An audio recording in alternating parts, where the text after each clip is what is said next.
What's going on, guys? Back at it again with another video. As you can see, today's video is going to be about iPhones. And so 2 days ago, Apple came out with some new iPhones. Of course, it's September, so that's to be expected. But they came out with the iPhone 11 and the iPhone 11 Pro.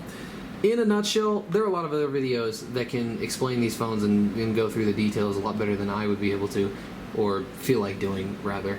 And so today I'm just going to keep it short, but basically the TLDR on these phones is that they're pretty much just another incremental change compared to the XS and the 10 that came before it.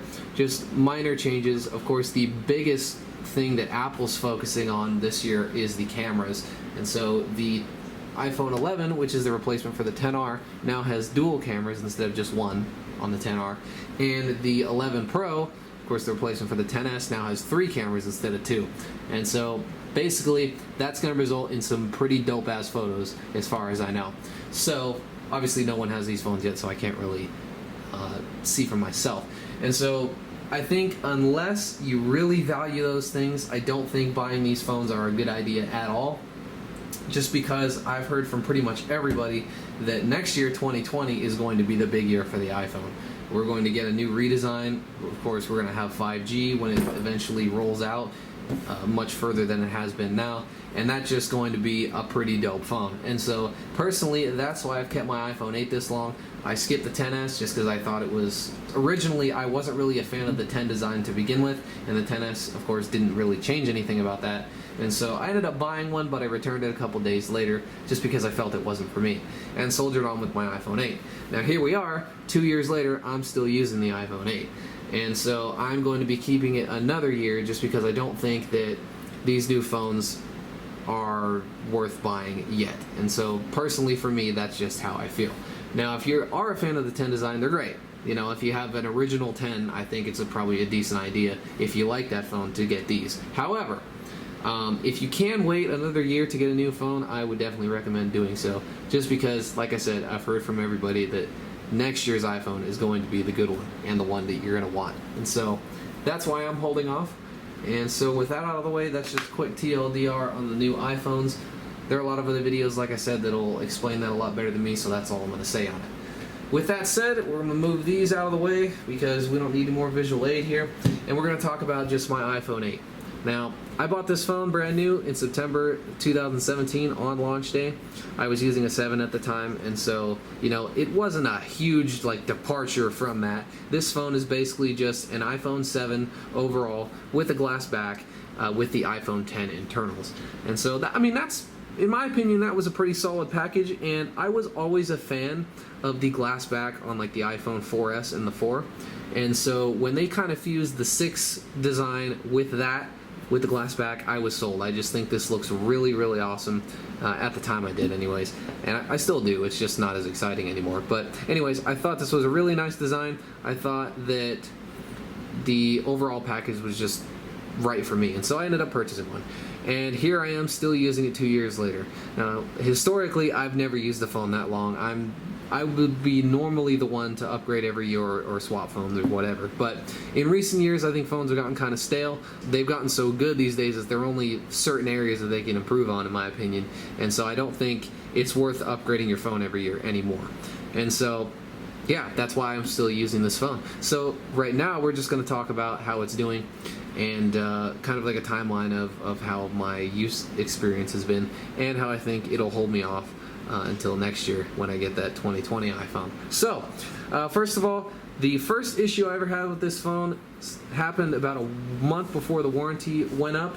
The camera autofocus, or not the autofocus, the image stabilization started acting up and being really weird. And so, in other words, I would be recording a video, and at times the camera lens, or I guess the frame, would just start jittering out of control, and so it would look really shaky, and it made a weird noise. You could actually hear the camera motor in the video flipping out. And so, had problems with that. I didn't do anything about it for a couple of months just because I didn't have time really, but you know, my warranty was about to run out, and so I wanted to get it fixed. And so I took it into Apple, and they ended up replacing just my camera module in the phone, and that solved that issue completely, and so I was pretty happy with that. Problem is, a couple of weeks later, And so we are now into August. I ended up having the camera done in like June or July, I can't remember. But we're into August. My warranty is almost about to expire in September of 2018, and my phone starts overheating randomly. With that said, I don't think the phone was actually overheating. What I mean is that I just kept getting random temperature warnings, and my phone would be unusable for, minutes at a time. And I wasn't really sure why, because I had never had that problem with any iPhone I've ever owned before that. I mean, I think the only time I've ever had a temperature warning on an iPhone was when I got in my car and it was like 100 degrees out, and that was it. And I was trying to record a video. That was too much for it. But other than that, I have never had that type of problem. Of course, this was happening when I was just using it normally, going about my day, and so I found it really annoying. So I ended up taking it back, and I actually had to fight with them a little bit to get them to replace it. Of course, they told me the usual song and dance of, oh, you need to restore your phone, try that first, make sure it's not a software issue and whatever. And I ended up getting them to replace the phone eventually, and so that's this phone that I'm holding now. So technically this phone is only about a year old, and so this phone doesn't have 2 years of mileage on it, only has a year. But with that said, it's still the same phone overall, still the same experience and whatever. And so with that said, I've been exceptionally happy with this phone. I honestly love it still, even 2 years later, and it's been a great purchase for me. So as far as cosmetic damage, I am a technician at a Honda dealer, and so I work on cars a lot, and so this phone, gets tossed around, I guess, let's just say. So it really only has some marks on the back from being in a case. I use this Tech 21 Impact Clear. This is actually one of my favorite cases I've ever had, by the way.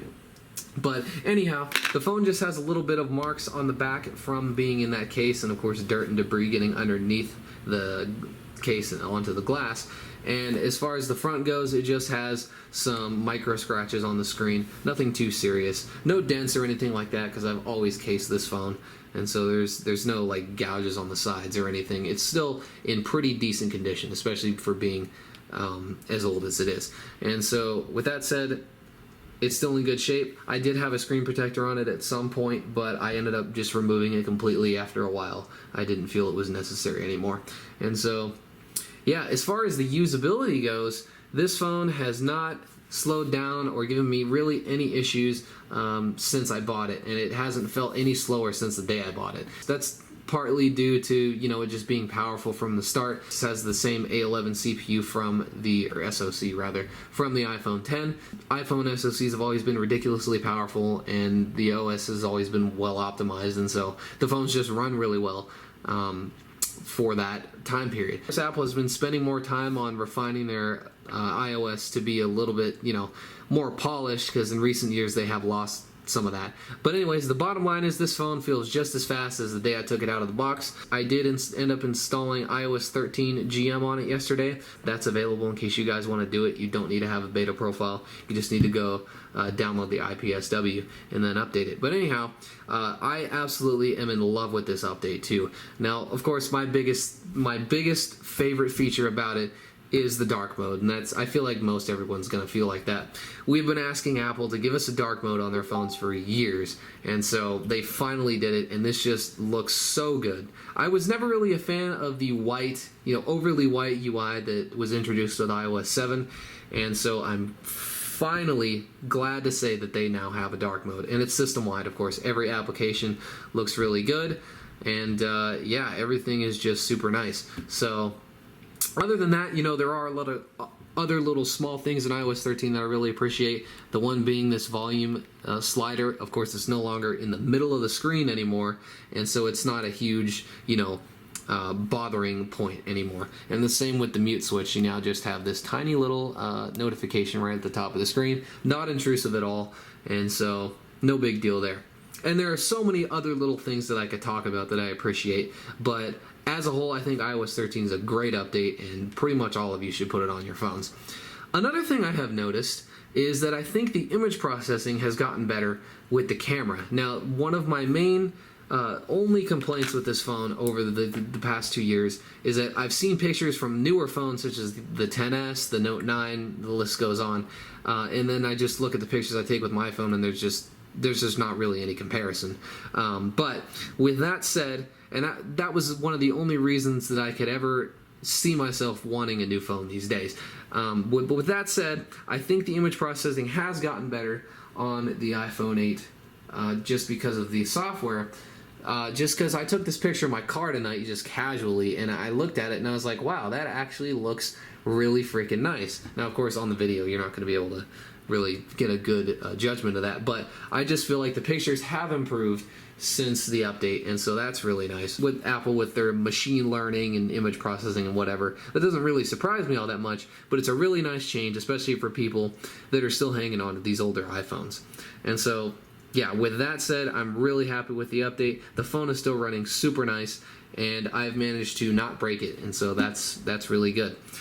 So yeah, I think this phone will no problem be able to get me into next year. I will probably be buying whatever they come out with in 2020, no matter what. But with that said, I think this phone is going to do just fine. And it could probably even go longer than that, but I don't know. I think by the 3-year mark, I'm going to want a new phone regardless. And so I'm going to keep soldiering on with this bad boy. This is the longest I've ever had a phone, and I've been very satisfied with it, which is something I normally haven't really said. And so, yeah, that's about it. That's my thoughts on the new iPhone and the status of my iPhone 8. Still doing great. That rhymed. Anyways, I will definitely be doing a video and probably buying the next iPhone. So as far as iPhones go, I will see you next year. But that's going to do it for me, guys. Thanks for watching, and I'll see you in the next one.